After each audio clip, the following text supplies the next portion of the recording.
Hello, my name is Jonathan Weiner, and welcome to another episode of Are You Listening? Today I'm going to spend some time talking about EQ, setting the table for how I think about EQ in the context of mastering, and giving you a demonstration of EQing a track and at least some of the initial stages of the thinking process and how I might navigate the task. Thus far, we've talked about compression and limiting and EQ, and those are the three sort of major food groups, if you will, the major tools in the toolkit of the mastering engineer. We have lots and lots of other tools that we might use. We might use exciters, we might use reverb, we might use imaging tools, all kinds of things. We'll come back and talk about those in some later episodes. But I think it's really important to stick with the basic tools first, in part because those are the things that we spend most of our time working with. When you get into some of the other tools that are maybe secondary in terms of how often we might reach to them, they all come with their own artifacts, they all come with trade-offs, they are tools that we don't use as often, and so why not start with the basic stuff? To that end, I thought I would also give you some perspective about how I think about what tools I reach for when I am mastering. So I encourage you, when you are thinking about mastering a track or learning how to master a track, to not be distracted by all the bells and whistles that a lot of our modern tools offer. We have lots of tools that you can deploy in a mid-side mode, multi-band mode, parallel processing. There are a lot of kind of fancier modes, if you will. And sometimes those modes are really helpful and necessary and important and are the best way to achieve a certain result. But most of the time, it's really just reaching for EQ, compression if needed, limiting if needed. That is the stock and trade of mastering.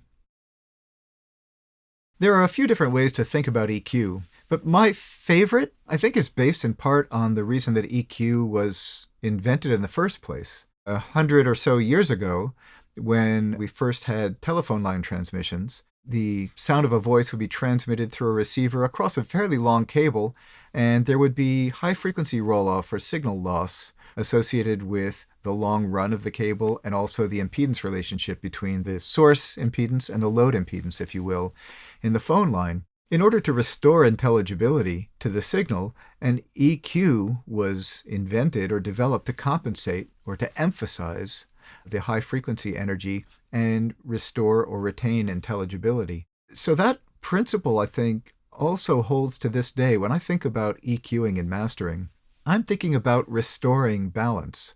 I'm thinking about correction. I'm thinking about what was the mixing engineer possibly hearing that I might need to somehow restore for them. Let me give you an example of how that thinking works.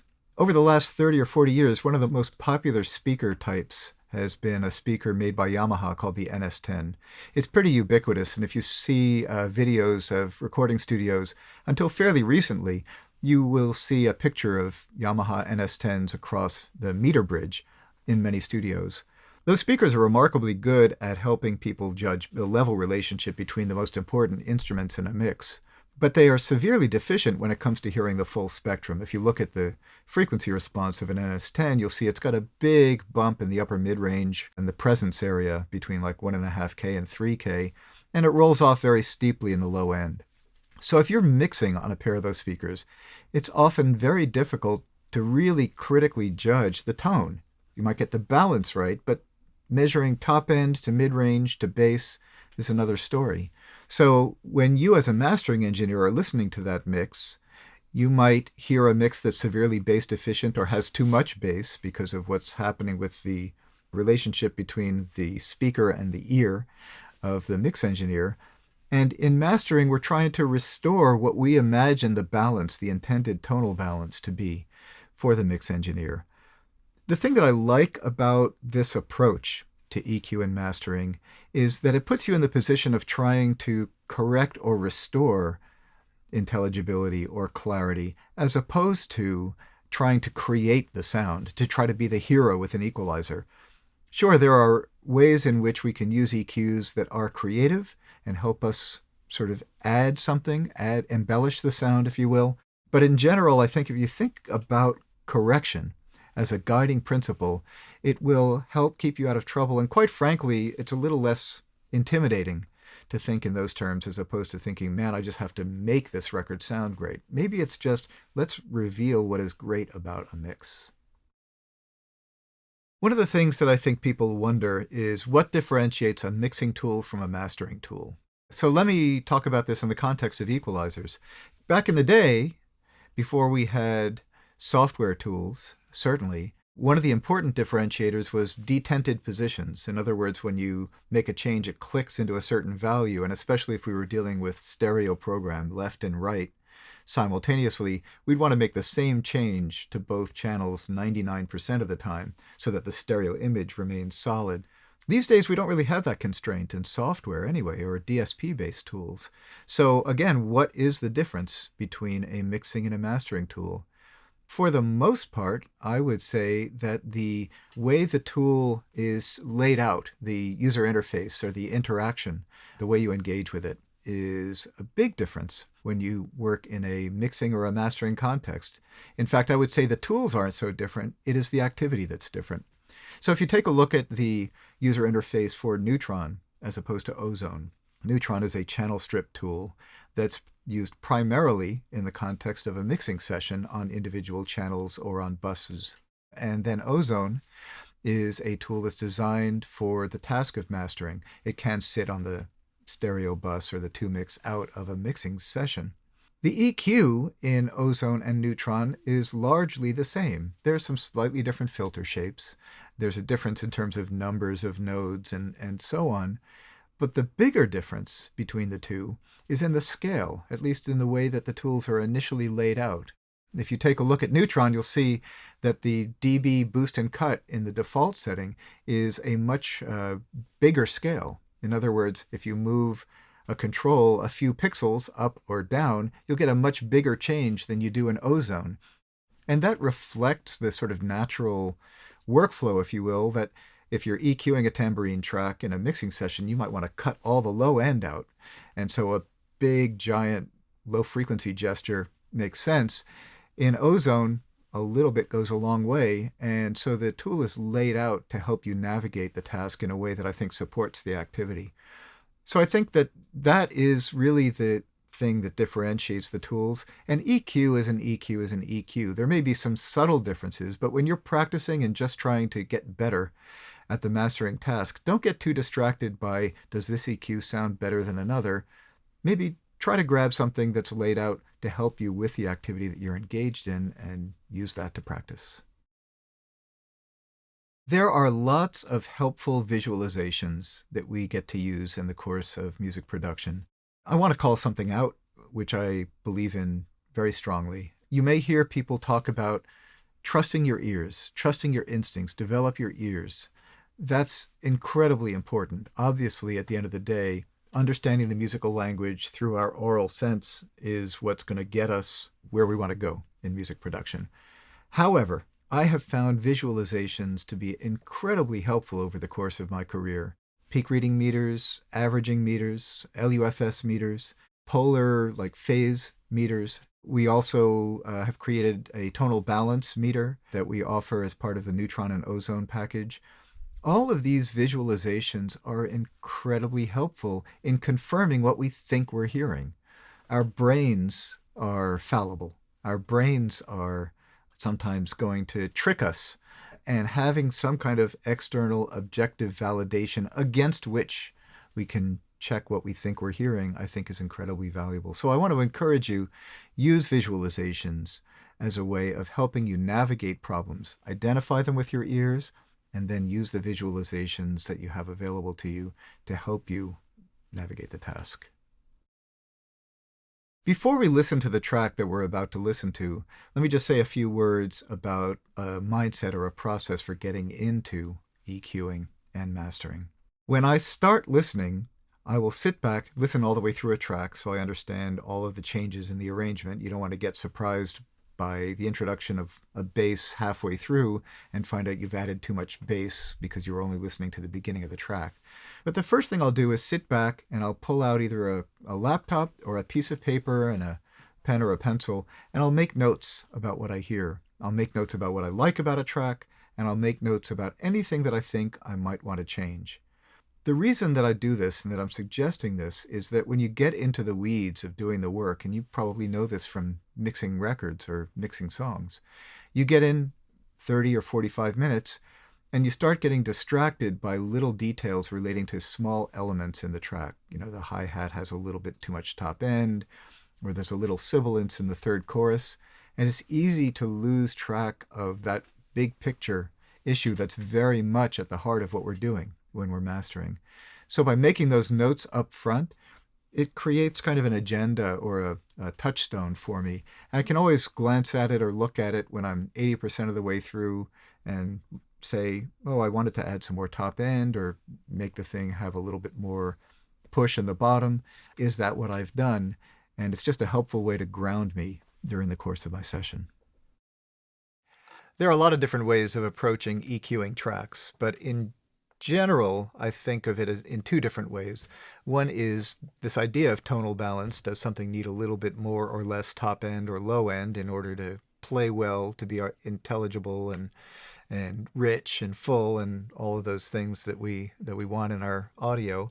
And then trying to make something sound more impactful or clearer. When I'm in the former mode, in the tonal correction mode, I'm usually going to be using very broad filters, either very, very wide bell-shaped filters. So I might grab something and make it really big Q so that I'm boosting or cutting across a wide range of audio, or I'll use a shelving equalizer, which obviously is the same idea, only more so. The reason for this is when we're trying to change the tone or change the overall brightness or richness of a track, we don't want to change the balance.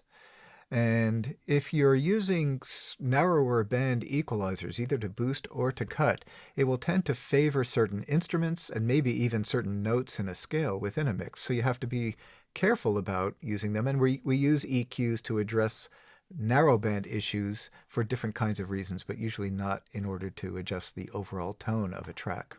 When I sit down to first think about doing the work after I've set the level, I will sit back, I'll get a laptop or a piece of paper and a pen or a pencil, and I'll listen all the way through a track, and I will write notes before I do anything and just make observations about what I hear, what I like about a track, and what I might want to change. The reason that I do that is that after working on a track for half an hour or 45 minutes, you can start to get into the weeds of the little details about things and lose sight of the big picture. So it's a helpful discipline to always have that initial impression and those notes to refer to. So let me play you a track here. A little bit of it, I'll let it play for about 45 seconds or a minute. Again, typically I would listen all the way through to make sure that if things changed radically at the end of a track, I would know what was coming and factor that into my decision making. But for the purpose of this demonstration, I'll just play a snippet.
Cool.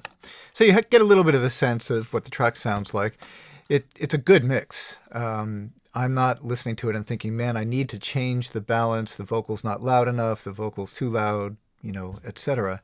I do have the sense that it could use a little bit more clarity, maybe be a little bit brighter. I also am hearing that there's a little bit of competition overall between the top of the bass guitar and the vocal when the bass is in. And those are two things that immediately come to my mind when I'm listening to the track. The third issue that I hear is that maybe the bass could be a little bit clearer. The kick drum feels like it's sort of wide and not punchy. I guess that's what I would say. First of all, starting with the idea of bright, right? So a shelving EQ, maybe a dB and a half of top end is going to be fine. There are different kinds of shelving EQs I could pull from. I could use a traditional shelving slope, or I could use something like a Baxandall filter, which favors the air band as opposed to the sort of sharper effect that you'll get from a standard high shelf. So let's see what happens if I turn this on. Now, the thing I want to listen for is the effect on the drums, the effect on the top of the vocal, keeping in mind that I may end up provoking a little bit of sibilance or energy in the top end that I might need to try to pull back. Anyways, give it a quick listen. I'll start with it off and then turn it on.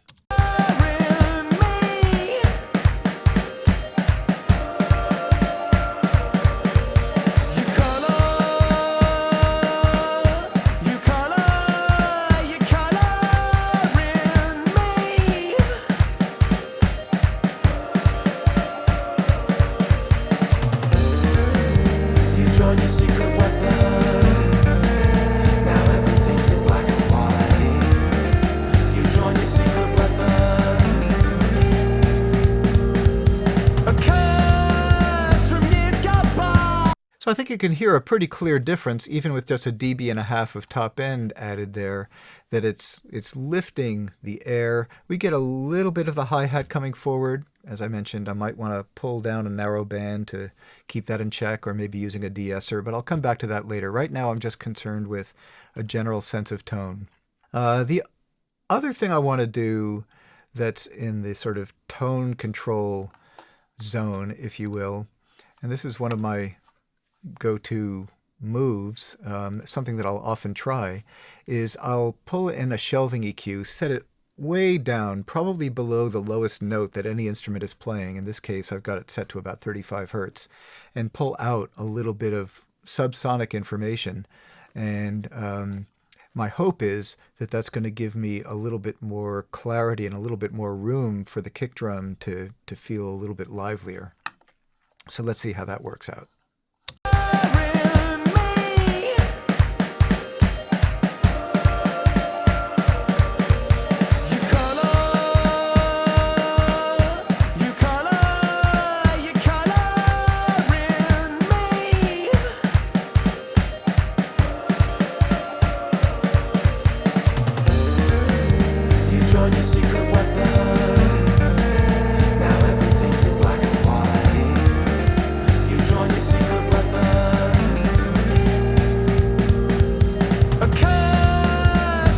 For this track, it works extremely well.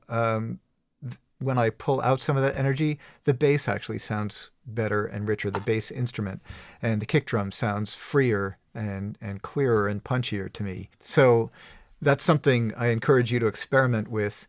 As I mentioned, I'm not a big fan of high-pass filters because they will not only take out some of that very deep information, but they also create a little bit of phase shift, actually a significant amount of phase shift that will cause the punch of the track to be diminished. Let me give you an example of that. So I'm going to start again flat, and then I'll turn on the high-pass filter.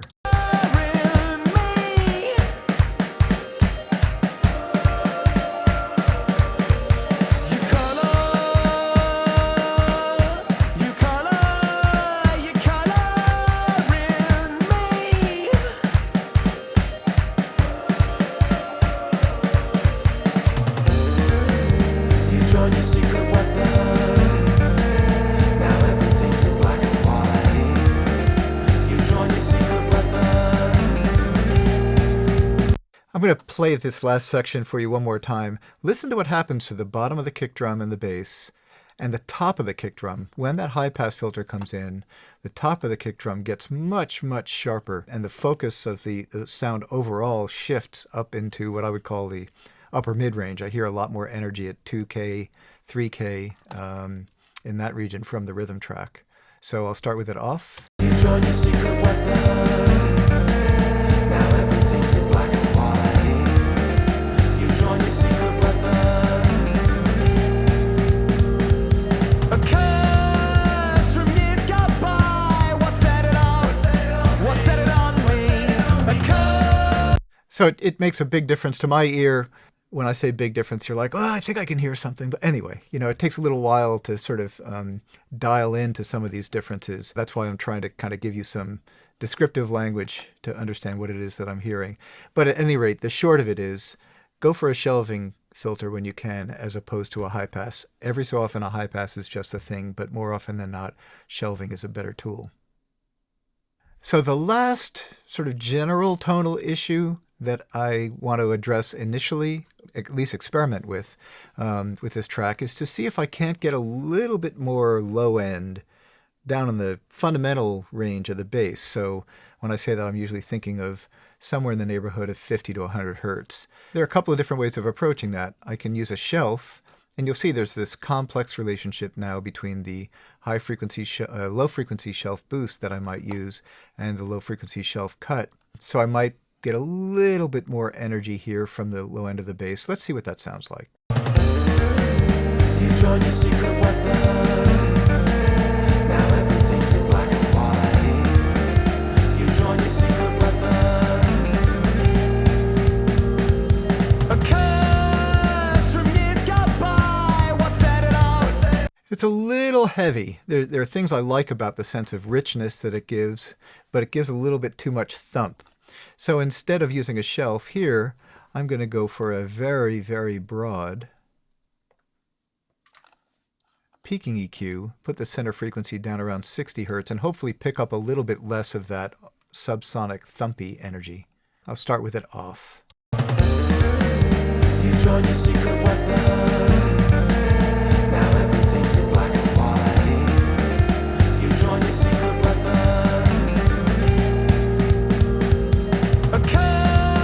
So I like that a little bit better. It's only a half a dB at 60 hertz, but it helps to maintain the sense of fullness and weight in the track. So I'm going to keep that for now. At this point, I'm definitely going to do an A-B compared of all of the EQ changes that I've made.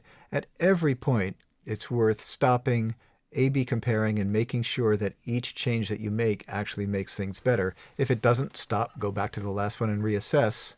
How do you know when you're done with a track? Well, a simple way to think of it is, if you can't do anything else that makes things better, don't do anything. Just stop. So that's a really good litmus test.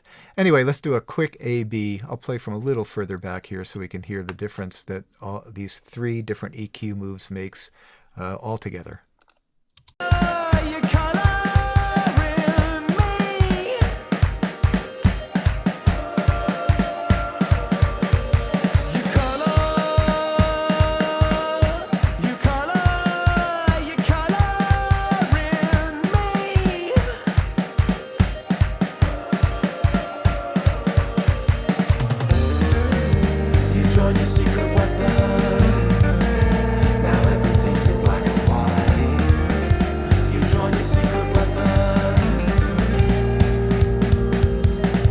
So I think you can hear the three of them result in something that sounds a little bit more open, a little bit richer, a little bit clearer, but it's not changing the overall sound. To my ear, it's just revealing a little bit about what I hope the mix engineer intended. Once I've got a general tone shape that I like, then I'll start thinking a little bit about, is there anything that feels like it's popping out at me that's just coming forward too much? A concentration of energy that's making the overall sound too bright in a way that's very specific or narrow, featuring a particular instrument or range of instruments. I'll look or listen for those things and see if I can't subtract energy in those regions to get energy out of the way so I can hear more of what I want to hear. There are a couple of ways of going about doing this. The most common way of doing it is narrowband EQ. You take a Bell EQ and sweep around and look for what it is that you don't like, and then pull it out. I think that's a little bit challenging for the following reason. If you create a narrow band and sweep around with it, you're probably not going to like anything that you hear because it's all out of proportion, right? So if I sweep around and I set this at 400 hertz, I'm going to say, wow, that's not good. I'll pull out 400 hertz, but it may be because of what I'm doing with the EQ. My preferred method is to do it in one of two ways. If I think there's an issue, earlier on I mentioned a collision between the top of the bass and the vocal, is to try to imagine what that frequency is and then pull in a narrowband EQ and sweep around by subtracting and see if I hear that problem go away. The other way to do it is to use the frequency solo option, for instance, like what we have here in Ozone. Let me give you an example of what that looks like. You join your secret weapon.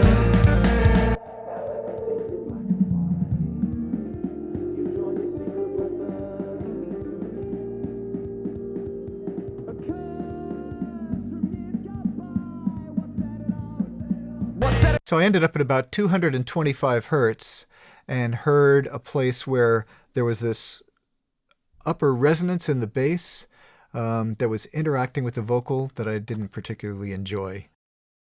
You join your secret weapon. Now everything's in black and white. You join your secret weapon. A curse from years gone by. What said it all? And I think you can hear it's a very narrow band now. A couple dB down at 225 hertz with a Q of 10. That's very narrow, but that seems to be making a little bit of a difference and kind of freeing up the vocal. I get a little more separation between the vocal and the bass, and I'm liking what that sounds like. So when you're chasing energy you don't like, and this applies to mixing or mastering in a track, and you try to pull it out, you tend to want to pull out too much. Because if there's something you don't like that you're hearing, you think, well, let me just get rid of it.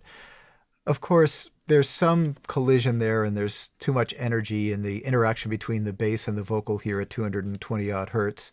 But also there's fullness from the snare drum. I mean, this is a mix. This is all of the instruments are intersecting here, and there's a lot going on there. And if we pull out too much, we probably will end up realizing later that we've created an imbalance overall.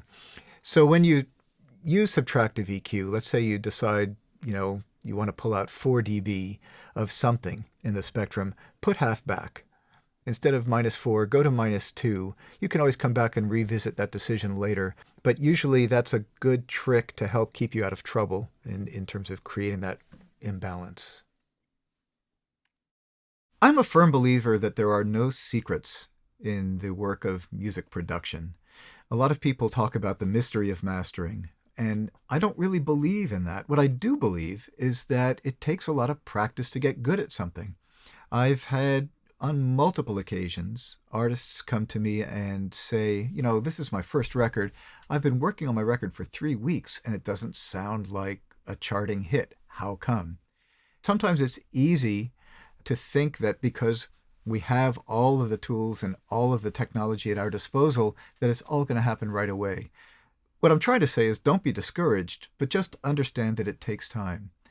Malcolm Gladwell laid out this 5 years or 10,000 hours. I'm not going to rely on any particular idea in terms of how much time you might need to spend to get good at something, but it does take time.